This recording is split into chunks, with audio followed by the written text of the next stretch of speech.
Hello dear student, welcome to my YouTube channel. आज के इस वीडियो में हम लोग सीखेंगे माइक्रोसॉफ्ट एक्सेल बिल्कुल अलग तरीके से। तो चलिए हम लोग शुरू करते हैं कि माइक्रोसॉफ्ट एक्सेल क्या होता है। बिल्कुल जीरो से लेकर चलेंगे, आप लोग हमारे साथ बने रहिए। सबसे पहले इसमें हम देखेंगे कि माइक्रोसॉफ्ट एक्सेल होता क्या है। ठीक, तो चलिए उसको हम स्टार्ट पहले कर लेते हैं। माइक्रोसॉफ्ट एक्सेल को स्टार्ट कैसे करेंगे? स्टार्ट करने के लिए सबसे पहले हम स्टार्ट बटन पे क्लिक कर लेंगे, माउस का लेफ्ट बटन दबाएंगे स्टार्ट बटन पे, और स्टार्ट बटन पे क्लिक करने के बाद इसमें से स्क्रॉल करेंगे स्टार्ट मेनू में। इसमें हमको मिलेगा माइक्रोसॉफ्ट ऑफिस। जब स्क्रॉल करेंगे तो माइक्रोसॉफ्ट ऑफिस मिलेगा और माइक्रोसॉफ्ट ऑफिस पे क्लिक कर लेंगे। क्लिक करने के बाद इसमें हमको मिल जाएगा माइक्रोसॉफ्ट एक्सेल। इस पर एक बार और माउस का लेफ्ट क्लिक करेंगे, हमारा कुछ इस तरीके से इंटरफेस के साथ माइक्रोसॉफ्ट एक्सेल ओपन हो जाएगा।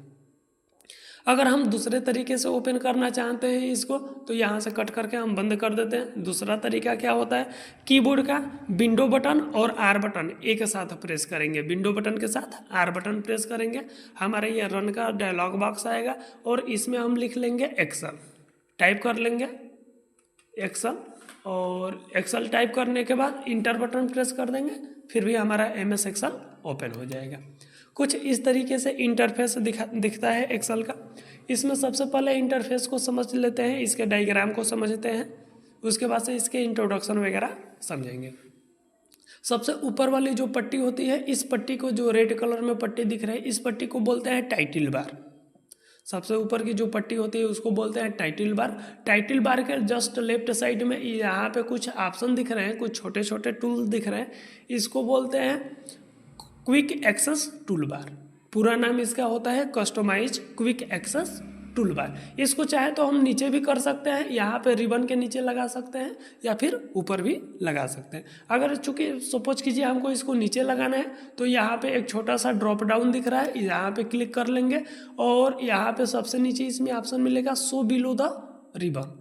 शो बिलो द रिबन वाले ऑप्शन पे हम क्लिक कर लेंगे, तो देखिए हमारा यहाँ से जो क्विक एक्सेस टूल बार है वो रिबन के नीचे आ गया। अगर हमको ऊपर करना हो तो अगेन यहीं पे क्लिक कर लेंगे और शो एबव द रिबन कर लेंगे, तो ये ऊपर भी चला जाएगा। बाकी इधर राइट साइड में हमारा सबसे पहले मिनिमाइज बटन आता है। मिनिमाइज बटन के बाद मैक्सिमाइज बटन, या जिसको रीस्टोर डाउन बटन भी बोलते हैं, और इधर क्लोज बटन होता है। इसके बाद सेकंड नंबर पे ये जो हमारे दिख रहे हैं ऑप्शन दिखाई दे रहे हैं, इनको बोलते हैं मेनू टैब सीट। मेनू टैब सीट, ये जो आपका क्लिप बोर्ड दिख रहा है ये आपका ग्रुप होता है या ब्लॉक बोलते हैं। ब्लॉक के अंदर, ग्रुप के अंदर आपके ऑप्शन आते हैं, और कुछ ऑप्शन ऐसे भी मिलेंगे जिसके अंदर भी ऑप्शन रहेंगे, तो उसको सब ऑप्शन के नाम से जानते हैं। इसके बाद से हमारे यहाँ पे नेम बॉक्स होता है। हम इस एक्सेल के जो भी पेज होता है उसको, पेज को वर्कबुक पेज या सीट बोलते हैं। तो सीट पे जहाँ कहीं भी कर्सर हमारा रहेगा, सेल पॉइंटर जो भी सेलेक्ट रहेगा उसका इसमें नेम दिखाता है, तो इसको नेम बॉक्स बोलते हैं। यहाँ पे आपका फार्मूला बार होता है। एक्सेल में जो कुछ भी टाइप करेंगे या जो कुछ भी फार्मूला लगाएंगे वो सारा का सारा हमको यहाँ पे देखने के लिए मिलेगा। यहाँ पे जो ABCD वाला क्रम दिया है, यहाँ से इसको बोलते हैं कॉलम। यह हमारे क्या होते हैं, कॉलम होते हैं। अगर यहाँ पे क्लिक करके सेलेक्ट करेंगे तो पूरा शुरू से लेकर लास्ट तक हमारा कॉलम सेलेक्ट हो जाएगा। या अगर हमको इच्छा अनुसार सेलेक्ट करना हो, हम जितने चाहें केवल उतने सेलेक्ट करना चाहते हैं, तो माउस का लेफ्ट बटन दबा करके जितना खींचेंगे उतने कॉलम हमारा सेलेक्ट हो जाएगा। सेम इसी तरीके से ये 1 to नंबरिंग जो दिया है इसको बोलते हैं रो। अगर यहाँ पे क्लिक कर लेंगे इसमें कर्सर को रख करके, तो ये पूरा का पूरा लास्ट तक हमारा जहाँ तक रो रहेगा वहाँ तक सेलेक्ट करेगा। और यदि हम यहाँ से माउस का लेफ्ट बटन दबाकर खींचते हैं तो अपने इच्छानुसार रो को सेलेक्ट कर सकते हैं। जितने हमको रो चाहिए केवल उतने रो सेलेक्ट कर सकते हैं माउस का लेफ्ट बटन दबा करके।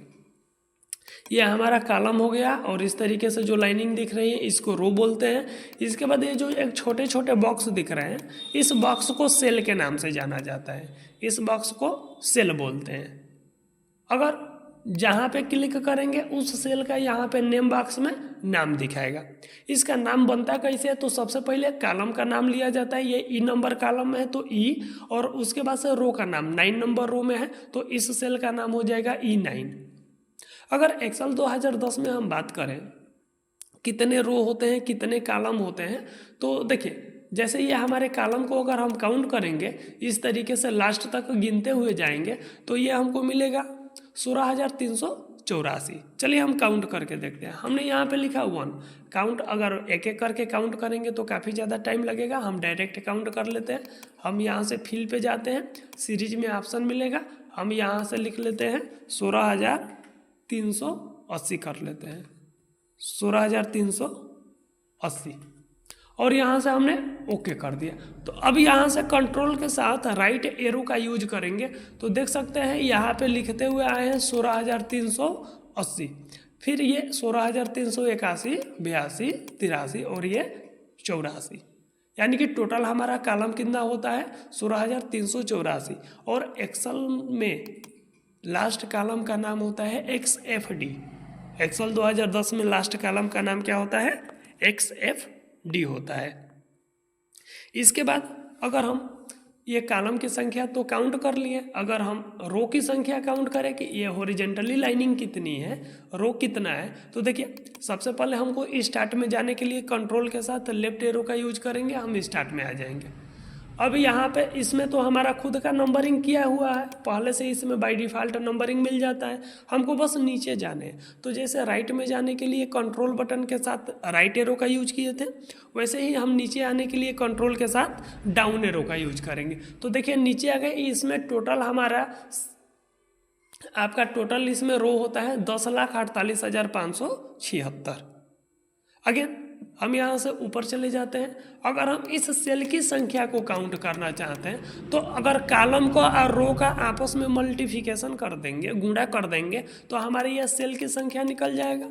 जैसे हम नॉर्मली मोबाइल फ़ोन में गुणा करते हैं, कैलकुलेटर में गुणा करते हैं, उसी तरीके से माइक्रोसॉफ्ट एक्सेल में भी गुणा करते हैं। गुणा करने के लिए आगे कई सारे तरीके आप लोग सीखेंगे, अभी हम नॉर्मल करते हैं, इक्वल कर लेंगे।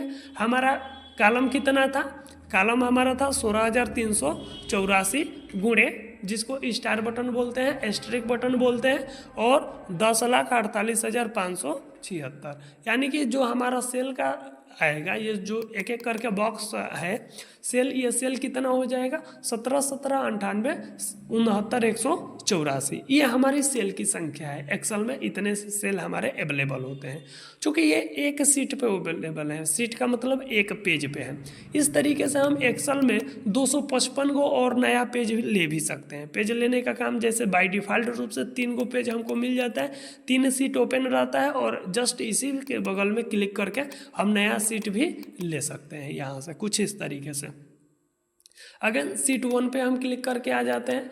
अगर हमको रो कॉलम की संख्या देखना हो तो एक तरीका है कि काउंट करके हम देख लिए, या अगर हम माउस का लेफ्ट बटन दबाकर अगर सेलेक्ट करते हैं जितना एरिया, तो देख सकते हैं हमारा यहाँ पे ऊपर जो नेम बॉक्स था उसमें दिखा रहा है कि 10R × 5C, मतलब कि 10 गो रो सेलेक्ट है और 5 गो कॉलम। यहाँ पे देखेंगे ये जो नेम बॉक्स है ना, इसी नेम बॉक्स में दिखाएगा हमने जितना सेलेक्ट कर रहे हैं, तो दिखा रहा है 12R और 5C, यानी कि 12 गो रो सेलेक्ट है और 5 गो कॉलम सेलेक्ट है हमारा। ठीक, अगर इसी तरीके से हम A1 और A के बीच में यहाँ पे जो एक खाली बॉक्स है यहाँ पे क्लिक करते हैं तो ये पूरा का पूरा हमारा पेज सेलेक्ट हो जाता है, और पूरा पेज सेलेक्ट हो गया तो इसके ऊपर दिखा रहा है 10,48,576 R का मतलब रो इंटू 16,384 सी का मतलब कॉलम। इतने रो और कॉलम हमारे एक्सेल में होते हैं। चलिए थोड़ा सा इसके बारे में समझते हैं, इसका इंट्रोडक्शन समझते हैं कि माइक्रोसॉफ्ट एक्सेल होता क्या है। तो माइक्रोसॉफ्ट एक्सेल एक इलेक्ट्रॉनिक स्प्रेडशीट पैकेज होता है